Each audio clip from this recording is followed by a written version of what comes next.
চুপ থাক, একটা কথা কবি না, একটা কথা বলে তোর খবর আছে। তুই আমার বাপেরে জিন্দা কবর দাস না, দাঁড়া তোরে কবর দেওয়ার সাথে আমি মিটাই দিতাছি। এই দেখ এখন তোরে আমি এরকম জিন্দা থুইয়া কবর দিয়া চলে যাবো, দেখিস কেমন লাগে তোর। হ্যাঁ কি ব্যাপার? এটা তো মনে হইতেছে আরিফ ভাই। আরিফ ভাই তার নিজের বউরে জিন্দা কবর দিতেছে। এটা আজকে লাইভে যাবো, তাহলে আমার পেজটা না ভাইরাল হয়ে যাবো। আমার তুমি সাইডে দাও, তো ভালো লাগে। আমি তোমারে কই গেছি, আমি এটা আমার জীবনে করব না। আমারে সাইডে দাও, তুমি সাইডে দাও বাবা। কি তোরে বাসায় রাখুন না? তুই আমারে কি কইতাছস? আর করবি না, তোরে করে কোনো বিশ্বাস নাই। তোরে আমি একবারে জিন্দা মাইরেই ফেলাম আজকে। দেখে কি করি, হ্যাঁ জীবনটা একবারে শেষ করছস। তোর লাগা সুখ শান্তি সব কিছু হারাইছে আমার সংসারের, আমার সুখ শান্তি নাই আর। এখন দেখ তোরে তোরে একবারে জিন্দা কবর দিয়া দামু। আরে আরিফ মামা হের বউরে জিন্দা কবর দিতেছে, এটা আবার লাইভে চলতেছে। আরে ওই যে আমি বললাম ওরে দেখাই আমি বললাম দেখেন আরিফ মামা এই হের বউরে জিন্দা কবর দিতেছে। আরে তাই তো, তোরে করে কোনো বিশ্বাস নাই, তোরে আমি আরে তাই তো, ঘটনা তো সত্যি। আচ্ছা তুই এক কাজ কর, তুই যা, আমি দেখি কি অবস্থা। আচ্ছা আমার ফোন দিয়ে জানা। আচ্ছা, ঠিক আছে। আচ্ছা আরিফ সাহেব, মিস্টার আরিফ সাহেব বাসায় আসেন, বাইরে আসুন। আরে স্যার আপনার নামই তো মিস্টার আরিফ সাহেব। হ্যাঁ হ্যাঁ স্যার ইনি এটাই আপনি আপনার স্ত্রীকে জিন্দা কবর দিয়েছেন, এটা সোশ্যাল মিডিয়ায় ভাইরাল হয়েছে। কি বলতেছেন স্যার?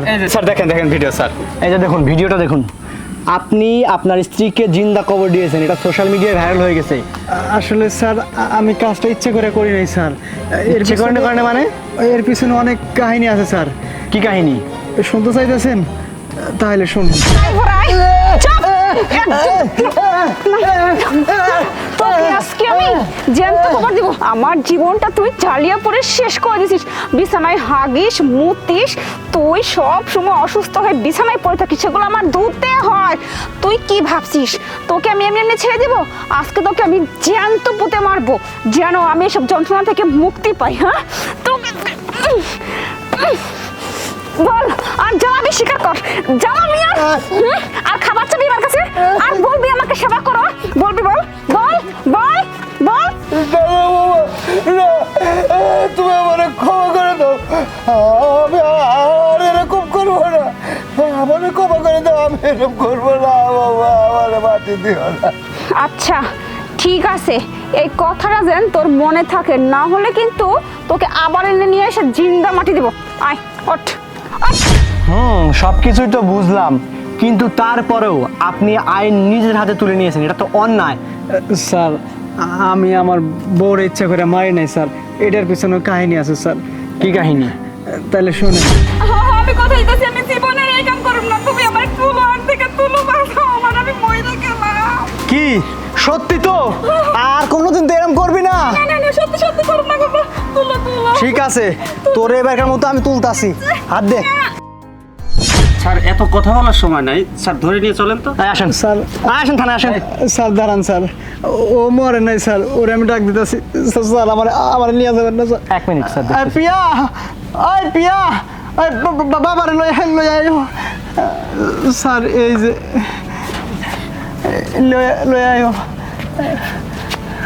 ও তাহলে এটাই সে আপনার বাবা? ও স্যার। আর এটাই আপনার সেই স্ত্রী, তাই তো? স্ত্রী। শুনুন, আপনারা এলাকার মধ্যে যেটা শুরু করছেন আসলে এটা মোটেও ঠিক না। এটা সোশ্যাল মিডিয়ায় এত পরিমাণে ভাইরাল হয়েছে যে আমাদেরকে থানা থেকে এখানে আসতে বাধ্য করা হয়েছে। আমাদের চাকরি নিয়ে টানাটানি হচ্ছে যে আমাদের এলাকায় এমন কাজ কিভাবে হয়, আর মানুষ কতটা জঘন্যতম, কতটা খারাপ একবার বুঝুন। একজন মানুষকে জিন্দা কবর দিচ্ছে স্যার। জিন্দা কবর দেওয়ার পরেও সেই মানুষটা দাঁড়িয়ে থেকে এটা ভিডিও করে সোশ্যাল মিডিয়ায় ভাইরাল করতেছে, কিন্তু সেই মানুষটাকে সাহায্য করতেছে না। আসলে তাদের ফ্যামিলিতে হচ্ছেটা কি এটা তারা বুঝতে চেষ্টা করতেছে না। আমাদের দেশটা তাহলে কোথায় গেছে এবার বুঝুন। প্রযুক্তির যতটা ভালো দিক আছে ততটা খারাপ দিকও আছে, শুধু আমরা খারাপ দিকটাকে ব্যবহার করতে শিখেছি, প্রযুক্তির আসলে ভালো দিকটাকে ব্যবহার করতে আমরা এখনো শিখিনি। আমাদের উচিত প্রযুক্তির ভালো ব্যবহার করা। কি বলেন স্যার? স্যার আপনারা যেই কাহিনী করছেন এই ধরনের কাহিনী যেন আর না হয়। আপনার স্ত্রী আপনার বাবা, আপনারা কি করবেন না করবেন সেটা আপনাদের ফ্যামিলি একান্তই ব্যক্তিগত ব্যাপার, এখানে আমাদের ইনভলভ করার কোনো দরকার নেই।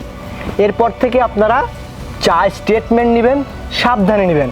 আর আপনি ছেলে মানুষ বাড়িতে থাকার পরে আপনার স্ত্রী কীভাবে এই কাজ করতে পারে? হ্যাঁ, আপনি কি নাকি সরিষার তেল দিয়ে ঘুমান আপনি? ঠিক আছে, আপনি বিকালের মধ্যে থানায় এসে একটা লিখিত অভিযোগ দিয়ে যাবেন, ঠিক আছে? যেটা আপনাদের ফ্যামিলিগত ম্যাটার। ঠিক আছে স্যার। ঠিক আছে স্যার, আসুন আসুন।